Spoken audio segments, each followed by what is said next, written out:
Zoom Ciné, une production de Cinézoom. Zoom Ciné est une émission hebdomadaire diffusée sur Radio Soleil Provençal, www.radiosoleilprovençal.com, proposée et présentée par Gérard Chargé. Ma mission, et je l'accepte, sera de vous retrouver chaque mercredi. Ce message ne s'autodétruira pas.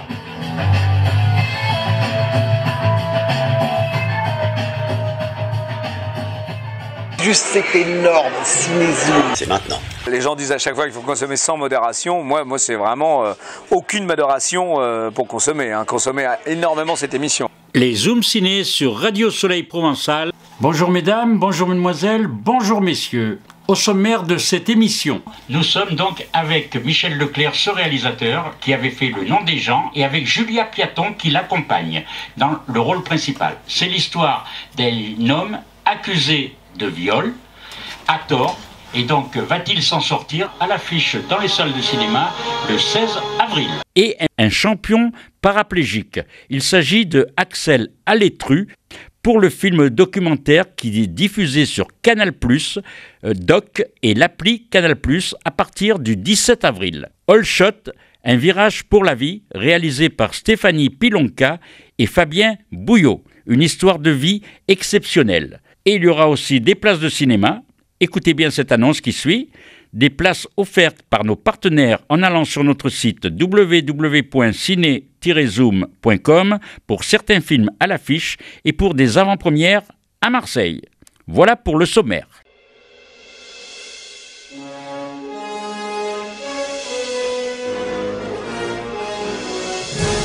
Nous sommes aujourd'hui en visioconférence et donc on a vu le film All Shot. Et donc, oui. Nous sommes avec Axel Alétru. Donc, moi, j'ai beaucoup aimé ce film. C'est vrai que ça raconte votre parcours. J'aimerais que vous nous disiez qu'est-ce que c'est le All Shot. Alors, le All Shot, c'est un terme qui est utilisé quand on fait du motocross. Un terme qui veut dire passer la ligne du premier virage en premier. Donc, c'est-à-dire qu'on a un départ avec tous les pilotes et le premier pilote qui franchit le premier virage et qui franchit cette ligne en premier, il réalise ce qu'on appelle donc le all shot, c'est-à-dire qu'il part premier devant tout le monde. Et comme l'objectif de ce projet avec Canal+, c'était vraiment de faire le all shot dans ce projet, on a décidé de nommer ce documentaire All Shot. On découvre votre parcours qui est formidable et bravo pour toutes les épreuves que vous avez passées, parce que c'est vrai que il faut vraiment avoir faut être un battant pour faire tout ce que vous avez accompli, parce que même dès le plus jeune âge, avant qu'il vous arrive cet accident, vous étiez déjà un jeune champion. Oui, exactement. J'étais pilote déjà de BMX dès mon plus jeune âge, où j'ai commencé, j'avais 5 ans. Donc j'ai commencé le BMX. Voilà, j'étais un pilote très bon parce que j'avais 5 titres de champion. J'ai toujours, on les enlève pas, 3 titres de champion de France, 3 titres de champion d'Europe et vice-champion du monde. Et c'est vrai qu'après, voilà, j'ai voulu switcher mon vélo pour une moto afin de réaliser ce rêve qui était de vouloir devenir pilote professionnel. Quand vous avez eu votre accident, parce que vos parents, ils vous ont poussé, votre père était déjà lui aussi dans cette discipline. Pilote. Et donc, est-ce que quand vous avez eu cet accident, vos parents se sont dit « aïe, aïe, aïe », est-ce qu'il y a eu des doutes en disant « est-ce que j'aurais pas dû le pousser à faire ça ?» Eux, ils m'ont pas poussé. C'est une question qu'on me pose souvent, pas du tout. C'est moi qui ai décidé de vouloir faire de la moto. Mes parents voulaient pas forcément. Mes parents, mon père roulait en moto effectivement, mais mon père m'a jamais incité à vouloir absolument faire de la moto. C'était moi qui étais moteur dans cette histoire. Ils vous ont soutenu de toute façon. Ils m'ont soutenu, voilà. Mais c'est vrai que c'est pas eux qui m'ont dit il faut faire de la moto, etc. D'ailleurs, mon père m'a fait d'abord commencer par le BMX. Donc, c'est là qu'on voit qu'au final, c'était d'abord le vélo. Et après, voilà, j'ai poussé pour avoir la moto et j'ai eu ma première moto. vous avez un moral d'acier, c'est ce qu'il faut un petit peu remarquer, c'est un peu le conseil que vous donnerez aux personnes, c'est de jamais se décourager, parce que quand on voit votre parcours, en plus les médecins, quand vous avez eu ce handicap, ils vous ont dit que vous ne remarcheriez jamais plus. Alors c'est vrai que oui, alors moral d'acier. Je pense qu'on a tous le moral d'acier. La grande force, c'est d'avoir pu être résilient face à cette situation. C'est d'avoir pu trouver des solutions, c'est d'avoir pu s'adapter face à l'adversité. Et c'est vrai que pendant 2 ans, je me suis battu en rééducation où les médecins m'avaient dit que je remarcherais. Peut-être potentiellement pas. Attention, après, les médecins vous disent toujours le pire parce que on veut pas, on peut pas vous laisser espérer parce qu'une blessure comme la moelle épinière, c'est une énorme interrogation et les médecins peuvent pas savoir la suite. Donc, on est vraiment constamment dans l'interrogation. On ne sait pas comment ça va évoluer. Et au fur et à mesure des mois, les choses se sont développées et j'ai pu finalement terminer debout comme là et pouvoir remarcher avec des béquilles et des attelles, ce qui est pour moi... J'ai tout de même encore un handicap, mais pour moi, c'est exceptionnel, vous ne pouvez pas imaginer. Quel a été le moteur justement qui vous a guidé? Parce que c'est vrai qu'on dit que le cerveau, quand on a une maladie, un handicap, eh bien c'est vrai qu'on peut justement en faisant de l'autosuggestion, de l'auto-hypnose, on peut. Est-ce que vous avez utilisé ces méthodes? Alors oui, mais attention, c'est deux choses différentes. Le moteur, c'était vraiment redevenir le plus valide possible, si je peux dire. Et après, la technique, effectivement, que j'évoque j'ai écrit un livre aussi, et toujours rebondir avec Albert Michel et Peggy Olmy en co-auteur, où en fait, ensemble, on développe dans ce livre des conseils pour les gens, mais aussi, je parle de la technique de la visualisation, une technique qui peut servir pour tous. C'est une technique qui vous projette dans ce que vous voulez réaliser, que ce soit pour la réussite d'un examen, que ce soit pour parler en public, que ce soit pour une compétition, un marathon ou autre. Et c'est vrai que, alors je dis pas qu'on remarche avec la visualisation, attention, faut pas du tout croire que c'est juste en visualisant qu'on remarche, loin de là. Mais c'était un atout en plus dans cette rééducation qu'il fallait pas mettre de côté, qu'il fallait pas négliger. Et c'est vrai que quand j'étais athlète à l'époque, quand je faisais du motocross, je visualisais mes compétitions, vous savez, avec le départ, avec les trajectoires. Donc c'est vrai que là, j'ai voulu l'utiliser pour la rééducation. Et on ne sait pas si ça a contribué à combien de pourcents, mais en tout cas, c'est un... Ça aide à garder le moral et à se dire, ben, on va y arriver, quoi. Parce que c'est ça le but, c'est de dire toujours, on va y arriver, quoi. Et c'est comme tout ce qu'on veut faire dans la vie. Si on part tout de suite perdant, ben, on va pas gagner, quoi. Malheureusement, oui, c'est exactement ça, ouais. Ouais. Cette course qui est justement quelque chose qui vous a, on peut dire, ben, on peut dire que ça vous a sublimé, hein, parce que c'est vrai que de réussir à faire quelque chose, remonter à moto dans votre condition, c'est vrai que c'était pas évident.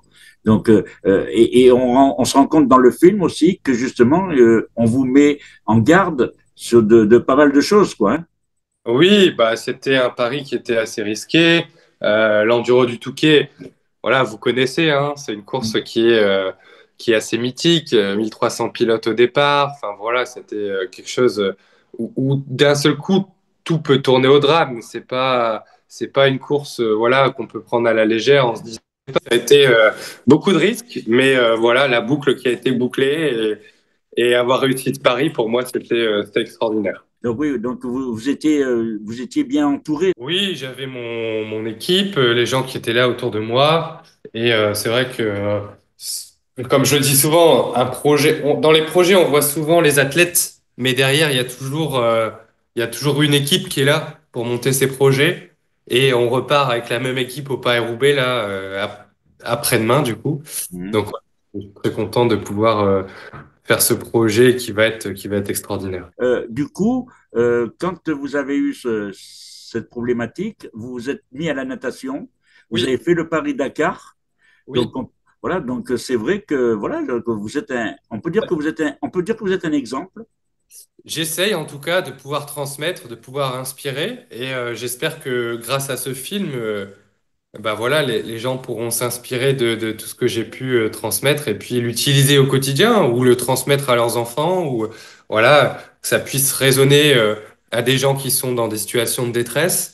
En tout cas, c'est le but de ce film aussi, de pouvoir montrer que tout est possible. Justement, quand on est dans ce cas-là de désespoir, c'est de s'accrocher à quelque chose. Et vous, c'est le sport qui vous a permis ça? Peut-être, je saurais pas vous le dire, mais peut-être indirectement, finalement, c'est quelque chose, oui, qui a pu aider, ouais, je suis d'accord. Quelle a été votre relation pour le tournage avec justement comment elle vous a rencontré, la réalisatrice et le réalisateur qui ont participé à cette aventure? Bah, je dirais que c'était une rencontre humaine avant tout, où Stéphanie Pilonka, je l'avais rencontrée sur un autre tournage quelques années auparavant. Je lui avais soumis l'idée de faire un documentaire et que ça serait bien de le faire sur le Touquet, parce que le Touquet, c'est une épreuve qui est mythique. Et le courant est passé tout de suite, et ensuite, avec Fabien Bouillot, voilà, on a passé des jours qui étaient, voilà, des moments qui étaient assez extraordinaires, et on a des beaux souvenirs de ce tournage. Ça a duré un an quand même, donc on a passé pas mal de temps ensemble. Et eux ont vécu de l'intérieur ce projet, et c'est ça qui était cool, ouais.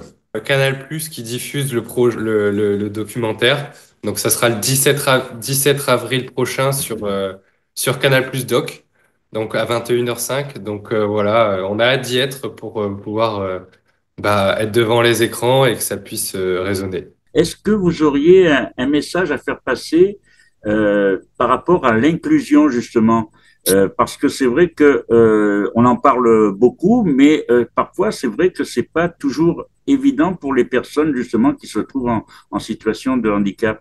Bah, qu'il y a encore beaucoup à faire et c'est vrai que bon, il y a eu depuis 2010 pas mal de changements parce que les choses ont évolué. Il y a eu une sensibilisation grâce aux Jeux paralympiques il y a quelques mois. Donc maintenant, continuons et grâce à des documentaires comme ça, j'espère que voilà, on pourra faire passer des messages et que les choses avancent. On n'est pas les meilleurs élèves en France, on n'est pas les pires non plus. Mais voilà, allons de l'avant et médiatisons tous ces projets. Et ça permettra de sensibiliser au mieux le grand public, les nouvelles générations et éduquer les gens face au handicap. Et oui, voilà, c'est ça qui est le plus important, c'est que d'avoir un autre regard. Exactement. En tout cas, nous, on vous dit encore bravo et puis Merci. on vous souhaite de grands succès encore avec les futures épreuves que vous allez accomplir, quoi. Donc, Et oui, avec les défis, les projets, j'espère que voilà, ça continuera encore longtemps. Axel, merci beaucoup. Merci. Continuation. Et encore bravo, ça parce que on pourra, je crois que c'est la plus grande satisfaction que les gens aussi vous reconnaissent dans ce travail, parce qu'on peut dire que c'est un gros travail au quotidien. Ah oui.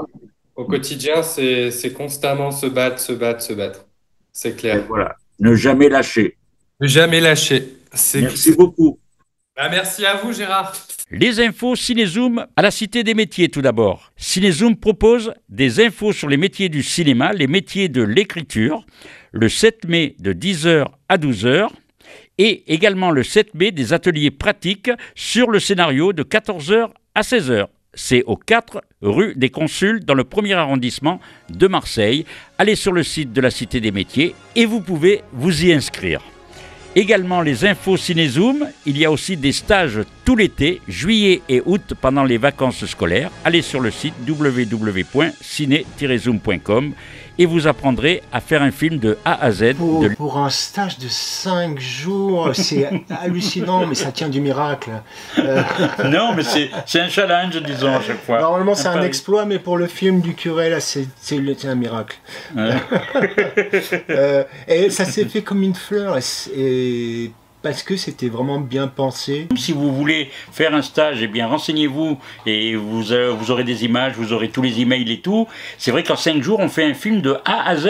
Parce que le Château des Cressaux, c'est un lieu magnifique où vous pouvez tourner tout ce que vous voulez parce qu'il y a des paysages qui sont complètement différents les uns des autres. Il y a des maisons dans les arbres, il y a un restaurant dans les arbres, il y a un grand bar en pleine nature dans le green. Donc voilà, on peut faire tout ce qu'on veut là-bas. Et donc c'est vrai que le lieu est grandiose.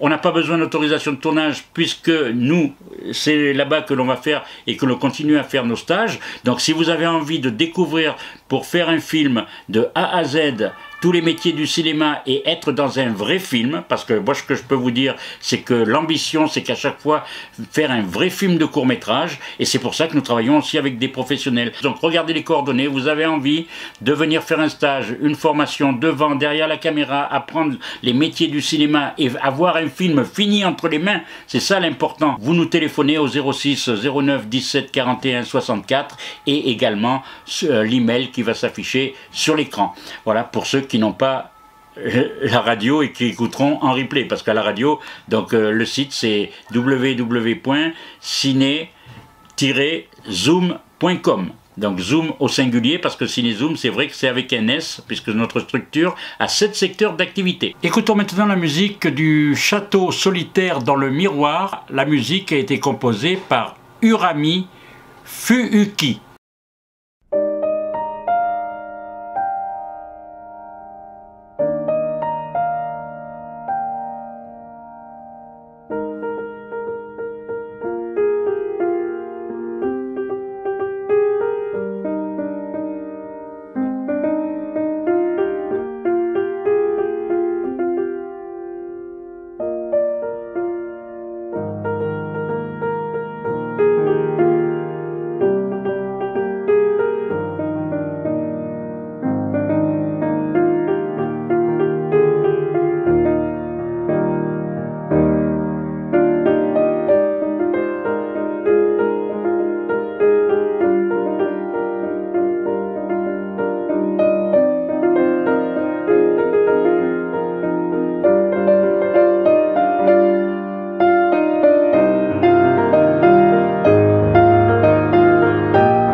Nous sommes donc avec Michel Leclerc, ce réalisateur, qui avait fait Le Nom des gens, et avec Julia Piaton qui l'accompagne dans le rôle principal. C'est l'histoire d'un homme accusé de viol, à tort.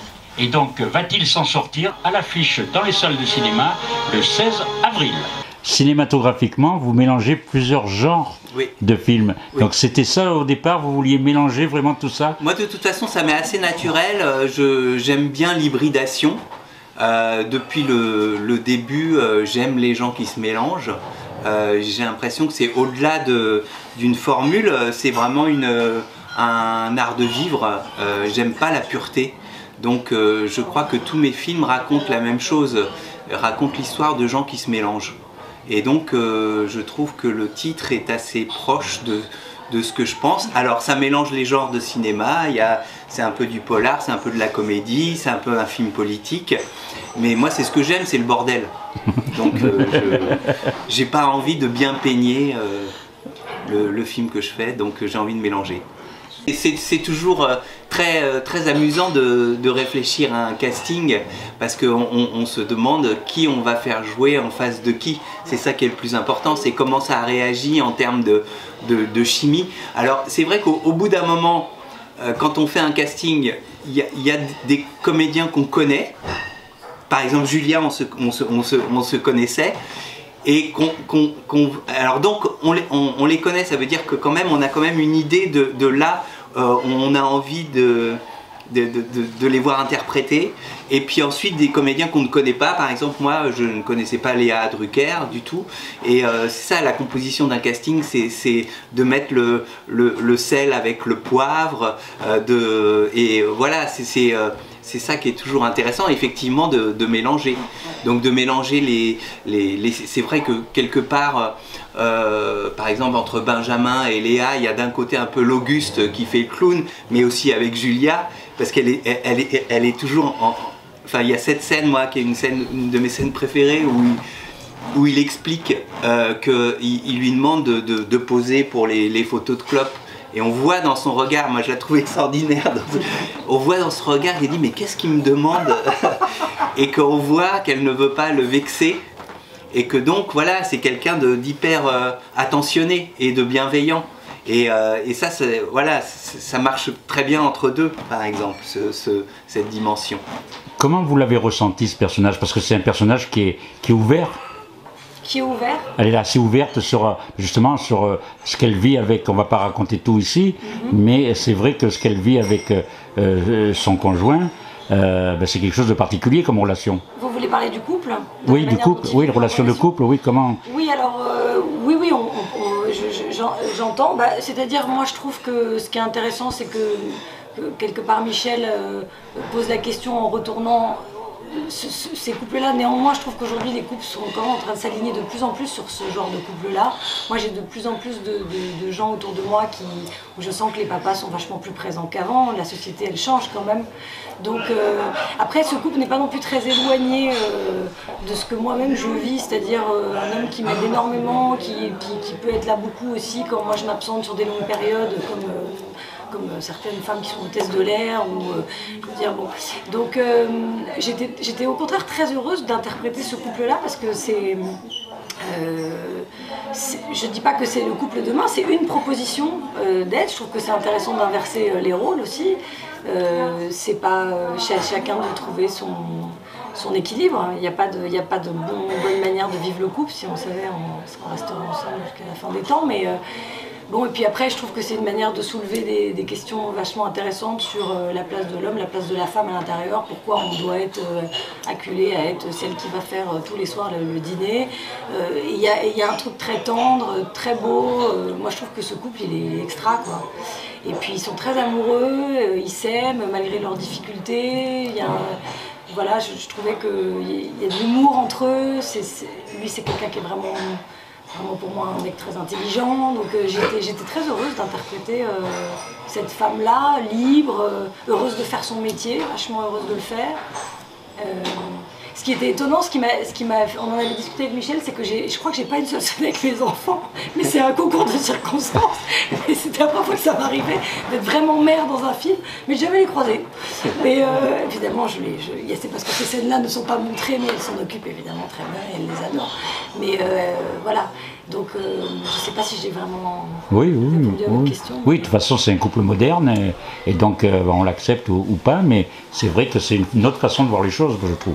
Oui, puis honnêtement, je pense que ce couple moderne se répand de plus en plus. Et puis après, de nouveau, je crois pas que ce soit une injonction, c'est-à-dire c'est pas ce couple-là qui est le bon couple. Parce que voilà, c'est ça que je veux dire. Mais c'est un couple qui est intéressant, parce qu'il remet en question plein de choses. Et d'abord, elle fait un métier qu'elle aime, elle se réjouit de le faire, elle est avec un homme qui l'accompagne là-dedans, qui est heureux qu'elle s'accomplisse dans ce qu'elle fait, qui ne lui fait pas la gueule quand elle... Enfin, après, c'est un personnage qui est très humain. Moi, c'est ce que j'aime, c'est qu'elle est excessive, elle reste tard le soir parce qu'elle a envie de s'éclater, de boire des coups. C'est pas pour ça qu'elle n'aime pas sa famille, c'est que temporairement, ça lui arrive de pousser un peu les limites. Mais enfin, on le fait tous et des deux côtés. Et à ce moment-là de leur histoire de couple, lui, c'est surtout, je pense que c'est pas tant qu'il souffre de la carrière de sa femme, c'est que lui-même, il n'est pas au bon endroit pour lui-même. Donc c'est ça qui est douloureux pour lui, c'est parce qu'il s'accomplit pas et qu'il fait pas exactement ce qu'il voudrait. Mais voilà, en plus j'aimais l'idée de jouer sur scène, on ne m'avait jamais demandé de jouer une actrice, donc c'était marrant de se retrouver. Enfin, mais j'étais contente, ça m'a intéressé qu'ils me demandent de faire cette mise en abîme, quoi, de jouer une actrice dans le film. Et puis voilà, puis après ce qui leur arrive en tant que couple, c'est-à-dire cette accusation et la manière dont elle réagit à ça, m'intéressait aussi beaucoup. Parce que c'est à ce moment-là, ce qui lui arrive à elle, c'est qu'elle l'aime et qu'elle décide de le croire. Et que ça passe à un endroit qui est celui de la confiance, de l'amour, de se dire je connais cette personne, j'ai envie de croire que c'est pas possible. Mais c'est pas des scènes si simples et on s'est posé des questions là-dessus, sur comment tu fais pour dire je te crois. À quel endroit elle le croit complètement, elle veut y croire en tout cas. Elle veut croire que cet homme-là, c'est pas possible que...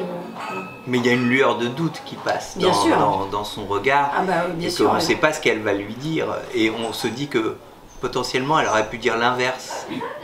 Enfin voilà, c'est un choix. C'est un choix, qu'elle... Ouais. Moi je crois qu'au début du film, le personnage de Julia, elle a c'est une femme puissante, quoi. Enfin, en tout cas, elle est décrite comme ça. Et je pense qu'au fur et à mesure, on voit surtout une femme bienveillante. Oui, c'est-à-dire qu'en fait, elle sort de cette zone. Disons qu'on peut la voir peut-être au début comme quelqu'un qui pense beaucoup à elle, et quand tout d'un coup la tempête s'abat sur son couple, elle est vraiment là. Et c'est pas du tout quelque chose qui passe en second plan pour elle. C'est fondamental, et pas parce que ça la... On sent bien que c'est pas du tout une histoire ça l'impacte pas elle pour le regard de l'autre, ça l'impacte parce qu'elle a besoin de savoir comment va l'homme qu'elle aime et où ils en sont tous les deux, etc. Et c'est vrai que ça, à ce moment-là, on est moins à ce moment-là dans le jeu, si vous voulez, parce que ça reste toujours une comédie, mais à ce moment-là, dans nos scènes avec Benjamin, on est dans quelque chose de plus réaliste, si je puis dire, de plus... C'est le regard, hein, c'est par le regard. Oui, c'est ça. Puis elle n'a jamais de condescendance envers justement son...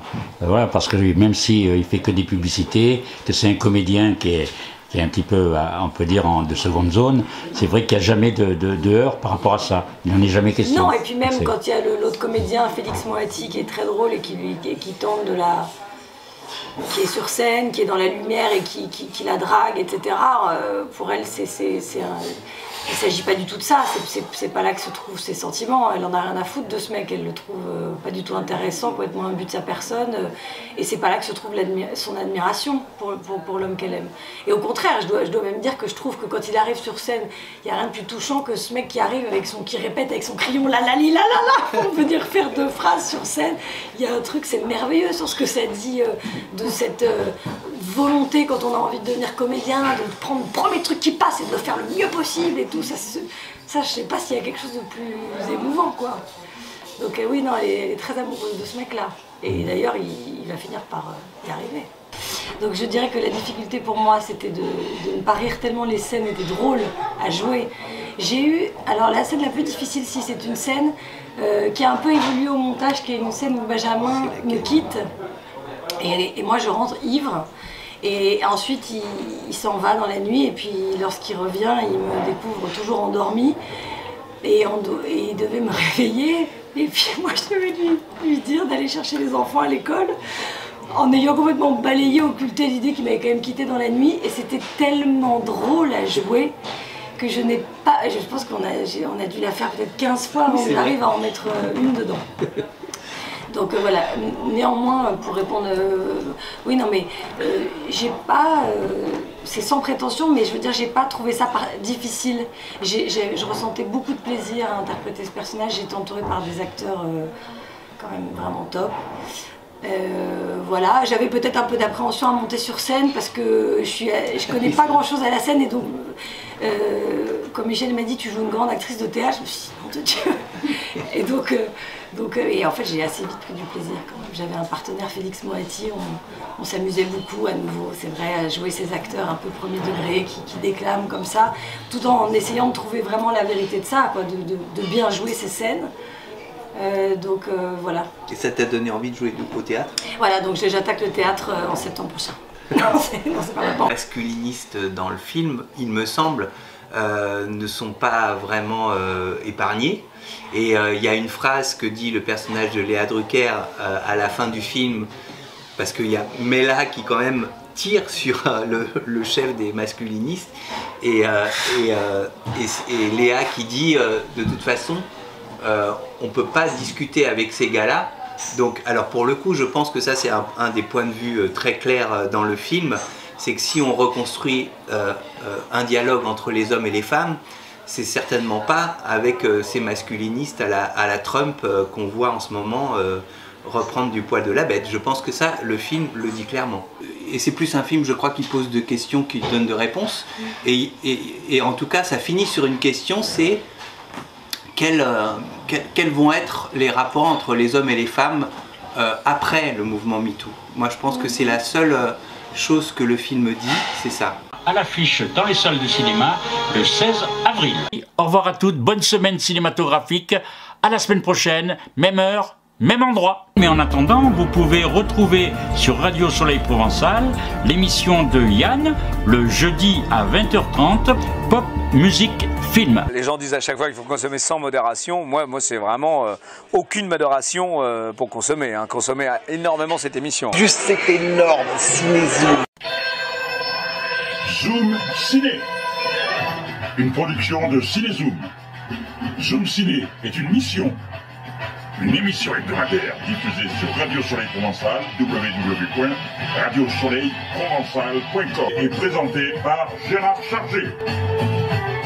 Ma mission, et je l'accepte, sera de vous retrouver chaque mercredi. Ce message ne s'autodétruira pas.